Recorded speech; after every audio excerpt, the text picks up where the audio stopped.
खदशा है कि एस्टेब्लिशमेंट भी शफाफ इलेक्शन नहीं चाहती, इमरान खान। जापान के साबिक वज़ीर आज़म शिंजो आबे कातिलाना हमले में हलाक। और सुनिएगा, मवेशी मंडियों में कम दाम लगाने पर नाराज व्यापारी की गुफ्तगू। ये BBC उर्दू सर्विस है। काशान अकमल से खबरें सुनिए।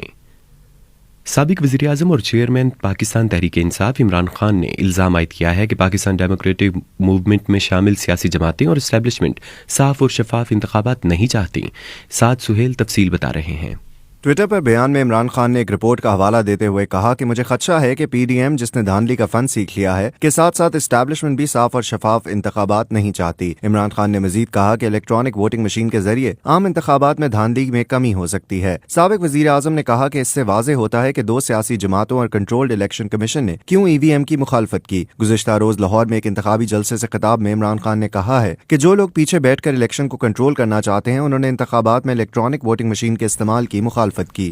इलेक्शन कमीशन ने साबिक वज़ीर आज़म और तहरीक इंसाफ के चेयरमैन इमरान खान के बयान पर रद्द-ए-अमल में कहा है कि गद्दारी के फतवे बांटने से कोई इदारा गद्दार नहीं हो जाता। जबकि आज एक और बयान में इलेक्शन कमीशन ने कहा है कि पंजाब में 17 जुलाई को होने वाले ज़िमनी इंतखाबात के हवाले से प्रोपेगेंडा करके अवाम को गुमराह किया जा रहा है। मजीद बता रहे हैं Azam Khan.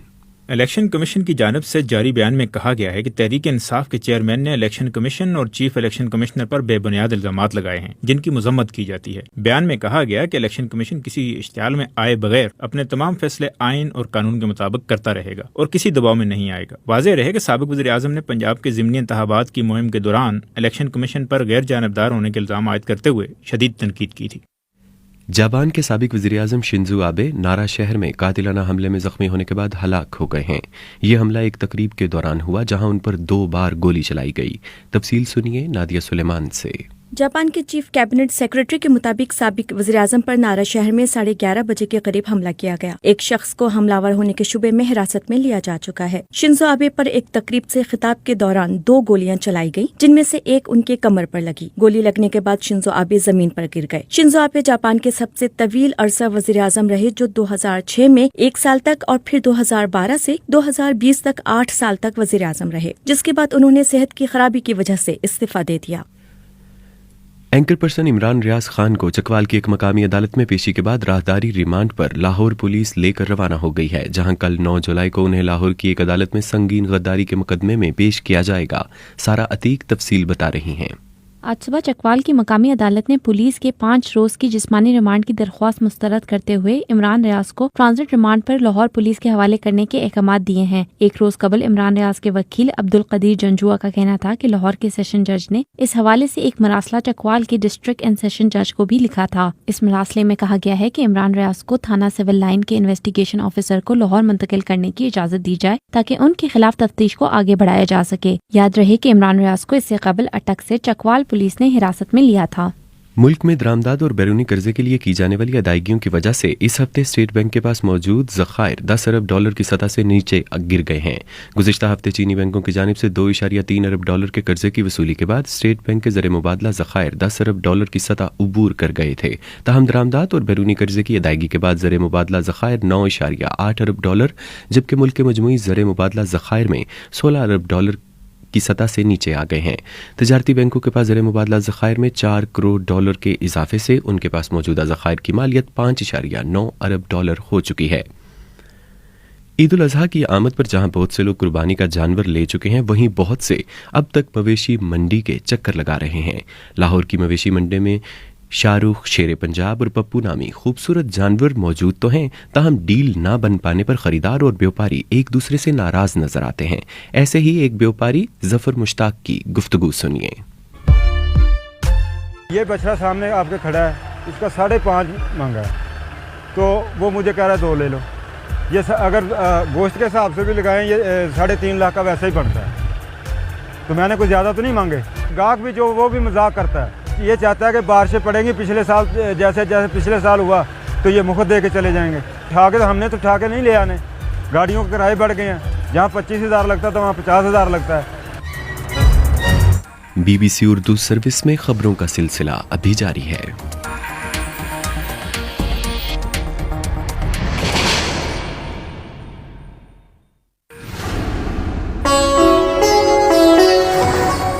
BBC global news beat आप हर शब 8 बजे से सुबह 1 बजे तक हर घंटे के बाद हमारे पार्टनर FM रेडियो चैनल्स पर सुन सकते हैं।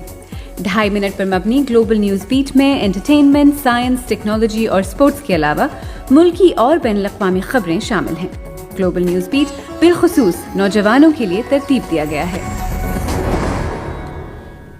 ये खबरें आप BBC उर्दू सर्विस से सुन रहे हैं। बलूचिस्तान के दारुल हुकूमत कोयटा के नवाही इलाके कुछ लाख से मिलने वाली 2 खवातीन की लाशों की शनाख्त हो गई है। ताहम उनके कत्ल की वजूहात और मुल्जिमान की तलाश के लिए तहकीकात जारी हैं। तफसील बता रहे हैं कोयटा से मोहम्मद काजिम। दोनों खवातीन को नामालूम अफराद ने गोली मारकर हलाक किया था। उनकी लाशें कोयटा के नवाई इलाके कुछ लाख से मिली थी। कुछ लाख पुलिस के एक एहलकार ने फोन पर बताया कि दोनों खवातीन को कहीं और हलाक करने के बाद उनकी लाशें कुछ लाख में फेंक दी गई थी। एहलकार ने बताया कि दोनों खवातीन की शिनाख्त हो गई है और उनकी लाशों को उनके वर्सा के हवाले कर दी गई है। पुलिस एहलकार ने बताया कि ताहाल इन खवातीन को हलाक करने के मुहर्रिकात मालूम नहीं हो सके हैं और इस सिलसिले में तहकीकात जारी हैं। रूसी सदर ने यूक्रेन के खिलाफ जंग में कीव हुकूमत को तनबीह की है कि रूस ने ताहाल यूक्रेन के खिलाफ अपनी फौजी कार्रवाई मुकम्मल तौर पर शुरू ही नहीं की है। साहर बलोच से तफसील सुनिए।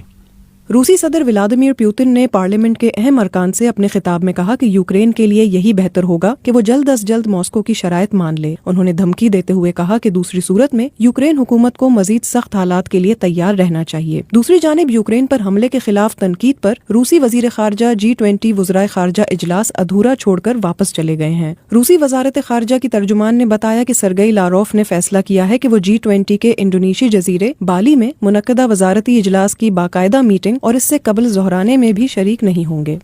इंडिया में महकमा मौसमियात ने मुंबई शहर के लिए रेड अलर्ट जारी कर दिया है क्योंकि गुज़िश्ता कई रोज से मुंबई के करीबी अजला में शदीद बारिशें जारी हैं, जहां पानी जमा होने की वजह से ट्रैफिक का निज़ाम मुकम्मल तौर पर मुअत्तल हो चुका है।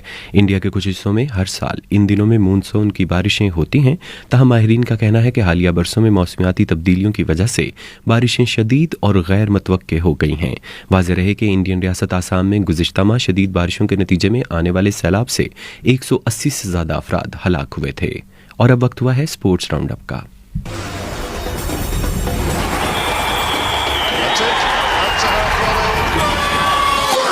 खेलों की खबरों के साथ मैं हूं अब्दुल रशीद शकूर। ऑस्ट्रेलिया और श्रीलंका के दरमियान गॉल में आज से शुरू होने वाले दूसरे टेस्ट मैच के पहले दिन ऑस्ट्रेलियाई बैट्समैन मार्नस लबुशैन और स्टीव स्मिथ ने सेंचुरियां स्कोर की। लबुशैन ने अपनी 7वीं टेस्ट सेंचुरी स्कोर की, जो ऑस्ट्रेलिया से बाहर उनकी पहली टेस्ट सेंचुरी भी है। स्टीव स्मिथ भी अपनी 28वीं सेंचुरी मुकम्मल करने में कामयाब रहे। स्टीव स्मिथ गुज़िश्ता 16 इनिंग्स में सेंचुरी बनाने से महरूम रहे थे। हार्दिक पांड्या की उम्दा ऑलराउंड कारकर्दगी की वजह से भारत ने इंग्लैंड को पहले T20 इंटरनेशनल में 50 रन से शिकस्त दे दी। पांड्या ने निस्फ सेंचुरी स्कोर करने के साथ साथ 4 विकेटें भी हासिल की। इंग्लैंड के कप्तान जोस बटलर पहली ही गेंद पर 0 पर आउट हुए। वेस्ट इंडीज ने बांग्लादेश को पहले T20 इंटरनेशनल में 5 विकेटों से हरा दिया। वेस्ट इंडियन कप्तान निकोलस पूरन ने सिर्फ 39 गेंदों पर 74 रन नॉट आउट की जहराना इनिंग्स खेली, जिसमें 5 चौके और 5 छक्के शामिल थे। दिफाई चैंपियन नोवेक जोकोविच आज विंबलडन के सेमीफाइनल में बर्तानिया के कैमरॉन नॉरी से मुकाबला करेंगे।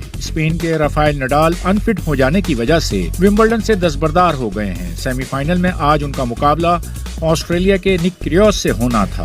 कल खवातीन फाइनल में ट्यूनिस की ओनस जाबिर और काजाकिस्तान की एलिना रेबाकीना मध्य मुकाबिल होंगी। ओनस जाबिर पहली अरब खिलाड़ी हैं जो किसी ग्रैंड स्लैम फाइनल में पहुंची हैं। स्विट्जरलैंड की अदालत ने फीफा के साबिक सदर सेप ब्लाटर और यूएफा के साबिक सदर मिशेल प्लाटिनी को माली बेज़ाब्तगियों के इल्जाम से बरी कर दिया है। ये मुकदमा 2015 में शुरू हुआ था। खवातीन की यूरो फुटबॉल में नॉर्वे ने शुमाली आयरलैंड को 1 के मुकाबले में 4 गोल से हरा दिया। आज स्पेन का मुकाबला फिनलैंड से और जर्मनी का डेनमार्क से होगा। और अब मौसम की सूरत हाल। महकमा मौसमियात के मुताबिक आज मुल्क के बेशतर इलाकों में मौसम गर्म और मरतूब रहेगा। ताहम कश्मीर, पंजाब, खैबर पख्तूनख्वा, सिंध और बलूचिस्तान में कुछ मकामात पर तेज़ हवाओं के साथ मजीद बारिश का इम्कान है। आज ज़्यादा से ज़्यादा दर्जा हरारत सिब्बी में 41 और डेरा इस्माइल खान में 40 डिग्री सेंटीग्रेड रिकॉर्ड किया गया। ये खबरें आप BBC उर्दू सर्विस से सुन रहे थे।